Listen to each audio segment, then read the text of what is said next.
What's up, beautiful people? Welcome to Successfully Single TV. I am your Successfully Single coach, Coach Rain, owner of Successfully Single.online and Successfully Single Prep School. And I'm so excited to do this video.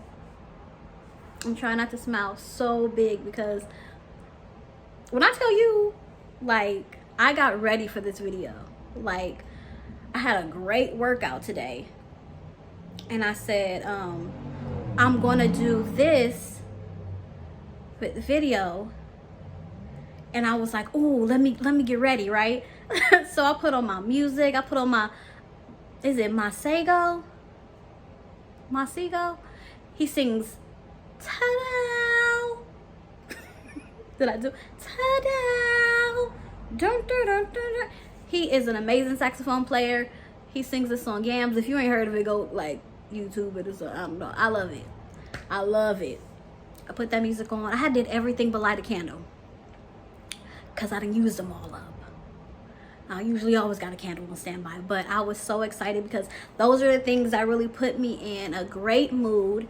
And they're what I think of when I think of the soft life. So I even put on this little pink dress for y'all, and I don't do pink because pink don't do me. My mother bought me this dress. I don't know why she bought me this dress, but we wearing it today. Yeah, and I'll get into why. But yes, the soft, well, because it, you know, the soft life. I felt it was appropriate. But I'm so excited to do this video because, you know, unlike I just did a boot camp called Back Up to Boundaries. And although I still use those tools and still need to implement those things in my daily life a lot of times, in regards to setting boundaries or implementing those boundaries, making sure that people are not crossing my boundaries and I'm not going back on my boundaries, a lot of the work, I'm in the implementation process, so a lot of the work was done already. But this soft life that I'm hearing so much about on social media, I'm in that thing right now, okay? I feel like I'm in a cocoon and I'm turning into a butterfly and I am just seeing like my wings sprout, and it is an amazing feeling, an amazing sight to see. And I'm excited to get into this, okay?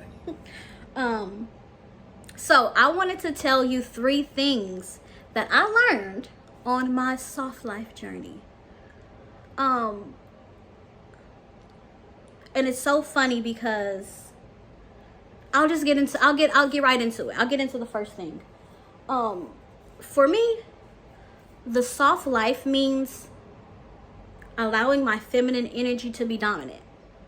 That's what it means for me. It may mean something different for you.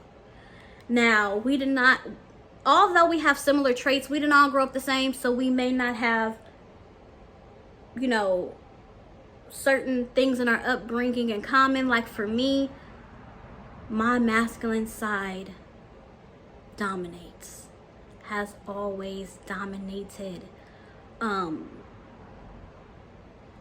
Very much had a hard shell, you know, as I got older and was around a lot of guys and grew up around a lot of boys and just wanted to protect myself and didn't know how to do that in a feminine state.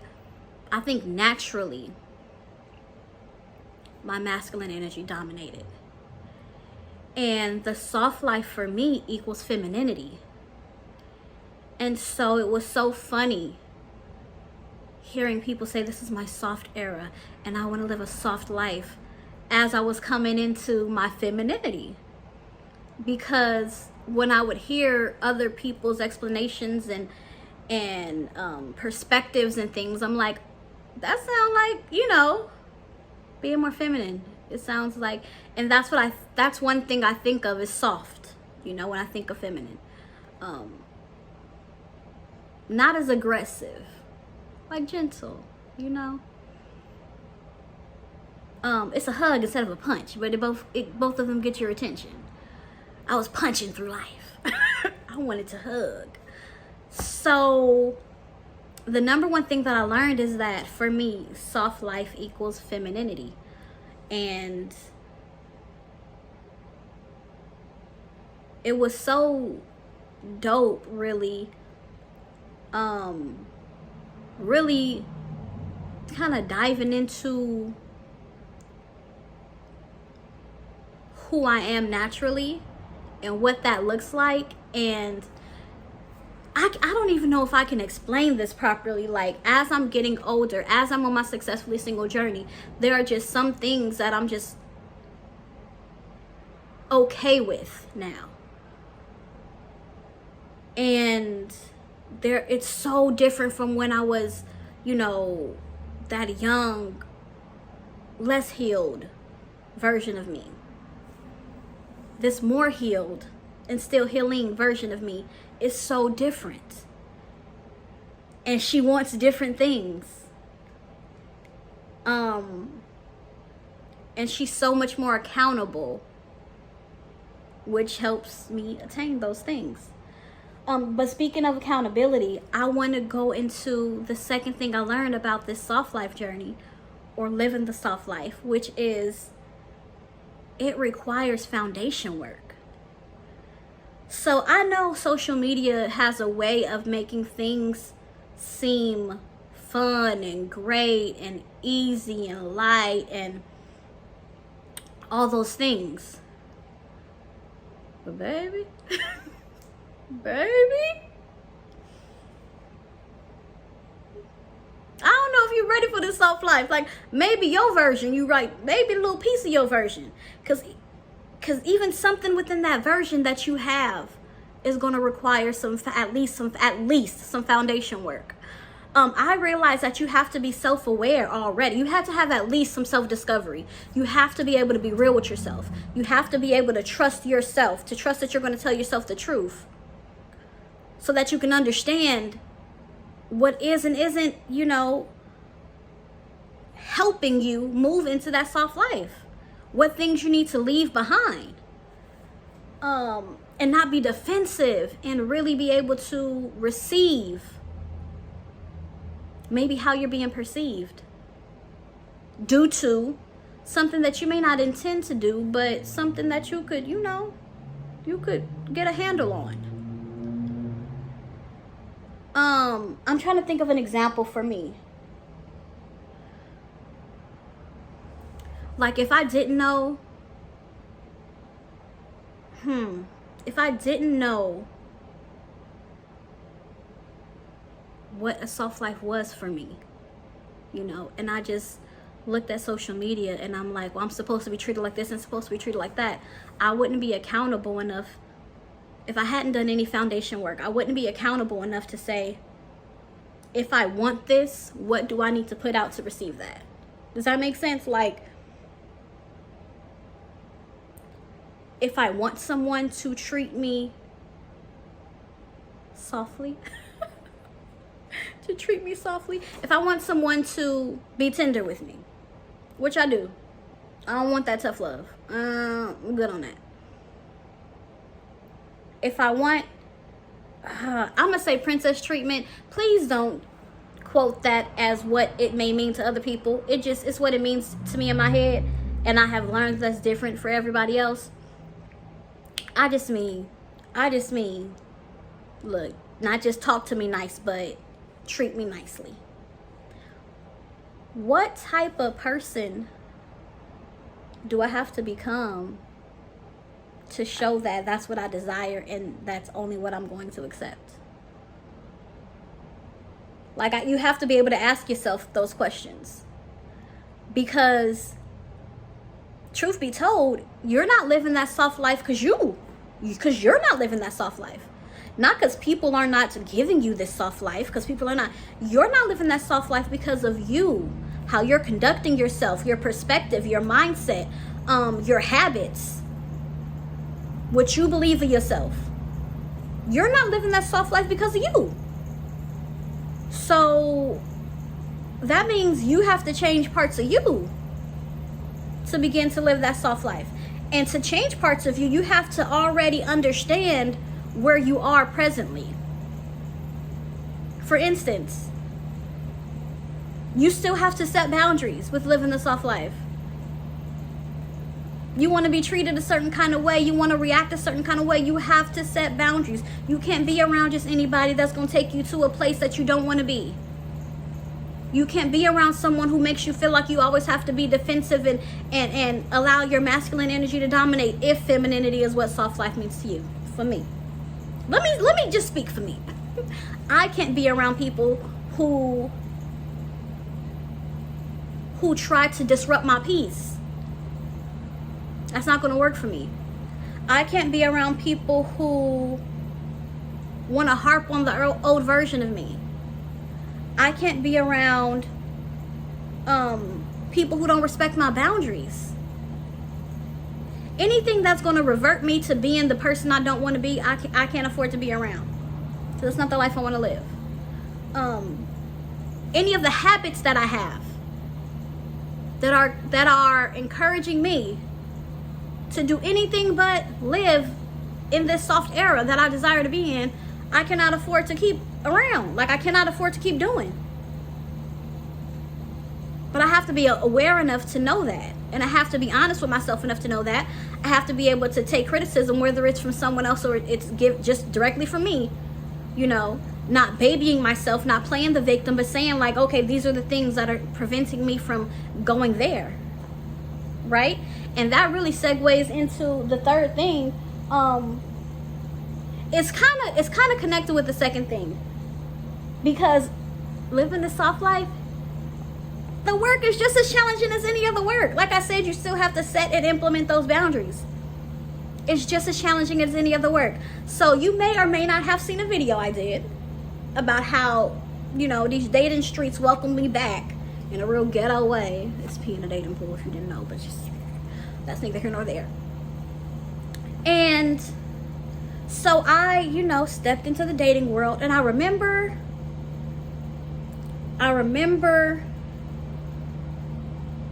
dating someone, and oh baby, I guess I was hangry, but not really. At least it came off like that. And I'm able to understand how I come off and apologize, not because I was wrong, but because that wasn't my intention.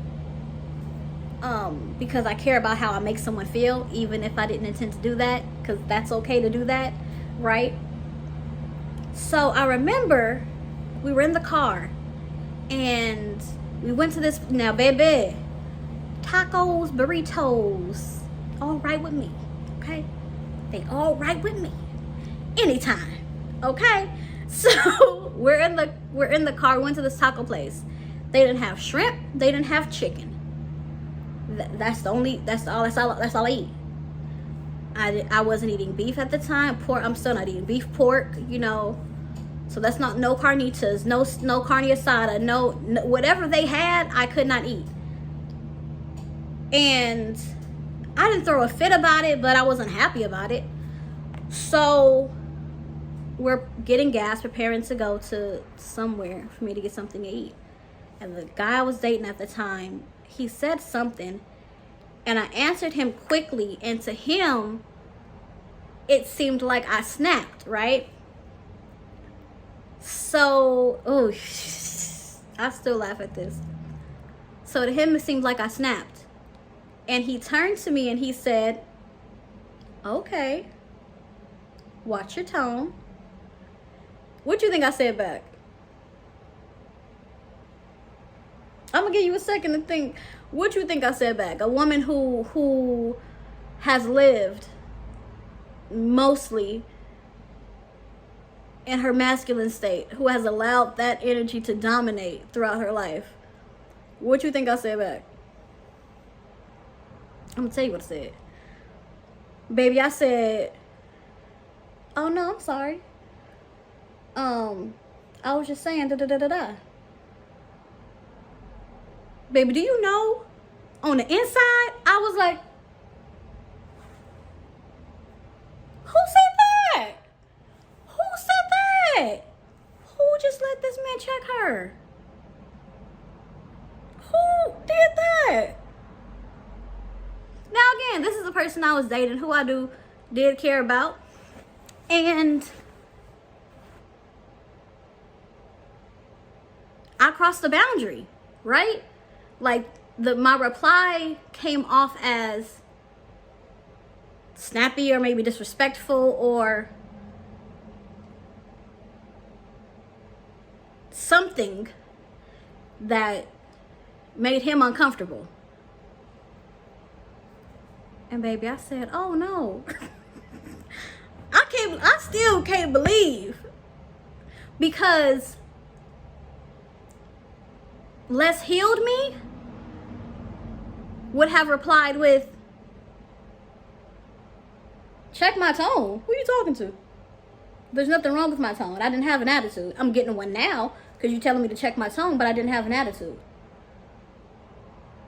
I was just telling you because I had already said this and this and that, right? That is how, I already know that's how that would have went. But I realized that I don't have to fight every battle. I don't have to explain myself about everything. I'll give you another example. And baby, that one came easy. That one came easy. It spooked me. I said, ooh, Harper, who this woman? Who done took over your body? It spooked me. But I will say, when you are being treated how you desire to be treated, even sometimes you don't even know you want to be treated like that. But when someone comes around who gives you those things that you desire or need to exist in your feminine state, to let that be dominant, to make you feel safe and secure in being that, for me, it's less of a fight. And that's what I discovered, right? So another example that I have is, again, on this dating journey, I was talking to someone and it was being pretty consistent that we were speaking in the morning. Now, this one morning, I had a late night. I was like editing something, or I don't know, up late. He called in the morning. I sent it a voicemail. By the time he called or texted, I don't know what he did next. I think he texted me. I wasn't even near my phone. I was up getting my children ready to drop them off for the day. And I remember giving my son my phone, and I told him, baby, go put my phone on the charger. As I'm telling him this, the guy calls, and he's like, it says such and such is calling. I said, okay, put my phone on the charger. Because in my mind, like, we doing things. We on a time schedule. I'll call back. I'll check my messages when I get to where I'm going, you know. So I grabbed my kids. We're headed to the car, and I realized my son maybe he didn't push the charger all the way in, but my phone wasn't being charged. So I'm like, okay, well, I'll use a car charger.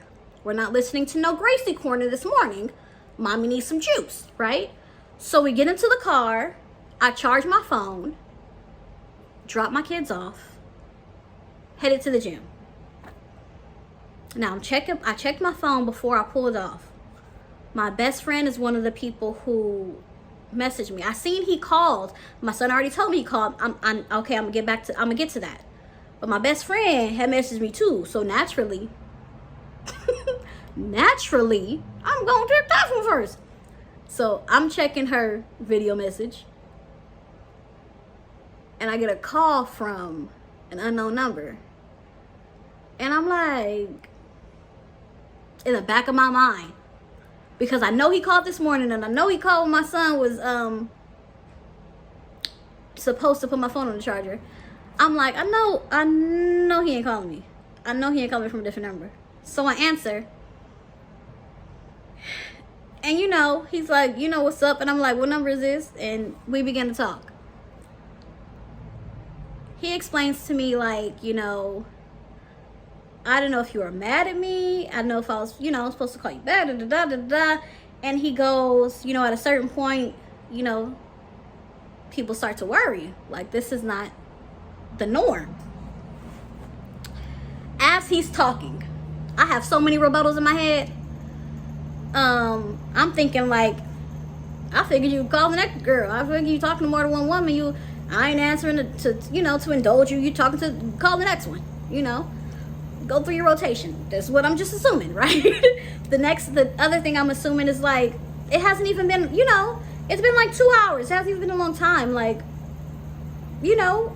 things like, come on, I'm busy. Another thing, I'm a mother. I have children. I have children. Like, I would assume you would think like I'm getting them ready. You're a father, and then I was calling you back. I was getting to the message, right? All these things I'm thinking in my head. By the time he got done talking, I had a conversation with myself, and I asked myself, is this a battle you want to fight? Oh, this is so good, because it really speaks on being self-aware. The person you desire to be, the relationship you desire to have with yourself, not even like romantic, but like friendships, parental relationships, familial relationships, or romantic relationships that you desire to have, who you desire to be in them, and whether or not you can really just be honest with yourself. And it really shows whether or not you can take criticism and own up, if you always have to be right. I wrote this book called Grown. It's acronym based, and the R is for right or happy. Like, do you want to be right or do you want to be happy? Because you can be right all day and night, but it might have a hand in your unhappiness. Because you can be happy and knowing that you're right, but you don't have to shove it in somebody's face. Like, if you really care about that person, they'll come to figure it out. And you don't have to be there with the I told you so, because why do you have to be right about everything? What does that do for you? Really, what does it do for you? And there was a whole bunch of other things I wrote about with that, but for this example, I had to really ask myself, you have all these reasons why you did what you did, right? All those reasons are single reasons. Like, you're used to being a single woman. You're used to being a single person. You're used to not having someone checking up on you. You're used to not having someone concerned about you not answering the phone. Now that's just plain old disrespectful. You're used to that. Is that still what you want? Because if it's not, it doesn't matter why you were doing this and doing this and doing that. Because if the shoe was on the other foot, you would appreciate someone saying, hey, busy right now, hit you right back. Just as simple as that. I didn't even do that. Now, I understand why I did what I did. I'm not mad at why I did what I did. But I also understand what I desire. And I also understand that it's beneficial for me to pick my battles. And I also understand that the man wasn't wrong. I could have called. I could have sent a text message. I could have did all of that. I could have been better at communicating. And at the end of what he said, that is what I said. I said, you know what? You're right. I could have done better at communicating. And guess what? I didn't die. It didn't hurt me. None of that. But I did have to check myself, talk to myself, reassure myself, give myself that grace and understanding. Like, you did nothing wrong, but I understand why you did what you did.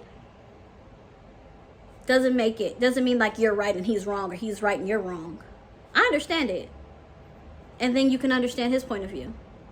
And we can speak to that. We don't have to go back and forth about who's right. No one's mad at you. You don't have to prove yourself, And I think that also comes with really being comfortable and confident in myself. Like, if you're watching this video, you have an amazing heart. If you've watched any of my other videos, it's because you gravitate towards it because something in it speaks to you. And I only speak to those of us who are people pleasers, codependent, and givers. And those people have really amazing hearts. You might just be an earth angel out here just making people's lives better. Now focusing on what you can do to pour into yourself as much as you're pouring into other people. But you have a great heart. And if you know that you have a great heart and you didn't have ill intentions, it's okay to acknowledge where someone isn't wrong. Even if they're not right. They're not wrong, you know? I could have made a whole argument about it, but the truth is I had to sit down with myself and ask myself, what creates a space for you to move into your femininity versus your masculinity? Because I felt like my masculine state, I was more defensive. I needed to get my point across. I needed to be understood more in a upfront way. You weren't going to tell me about myself because you don't know me better than I know myself. I know why I did what I did, and there was nothing wrong with me doing what I did. And I can know all that stuff and not come at, because I was verbally aggressive, and not come at someone aggressively and still acknowledge how they felt about it, because I want how I feel to be acknowledged. I feel like that was a really long explanation, but I really hope that I explained it how I wanted to explain it, because I'm continuously learning that this type of treatment I desire from anyone entering my life, it demands a certain version of me. And it's not the old version. It's not me. No one would want to treat me how I want to be treated while I'm dictating to them and demanding them to do this and do that in a way that doesn't feel good to them, that doesn't make them feel appreciated, right? And at my core, I am someone who wants people to be to feel appreciated. I am someone who wants to empower and encourage people. So this soft life is more me. This femininity that I'm allowing to dominate in my life is more me than I have ever been. The work that I have put in to live a soft life has helped me realize that a lot of my reactions and habits, and it was out of like survival mode or fight or flight, or protecting myself. It's who I felt I had to be, not who I genuinely wanted to be or genuinely was. It's who I felt. It's the version I felt I needed to be in the world to survive, to be okay, to not be walked over, even still with my people pleasing and codependent tendencies, right? And the most beautiful thing is the last thing that, I don't know, this is probably number 4. I think I put 2 and 3 together. So the third thing that living this soft life has taught me is how empowering embracing my femininity could be. When I tell you, I feel a different type of power in me that I've never experienced before. My self-esteem has increased.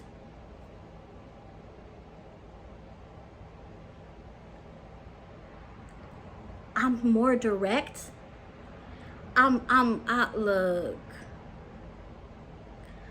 I don't feel like, I'm aware of the fact that I used to do little passive aggressive things and used to not want to fully come out and say something because of, I didn't know how someone would react to it. Baby, I'm so vulnerable now.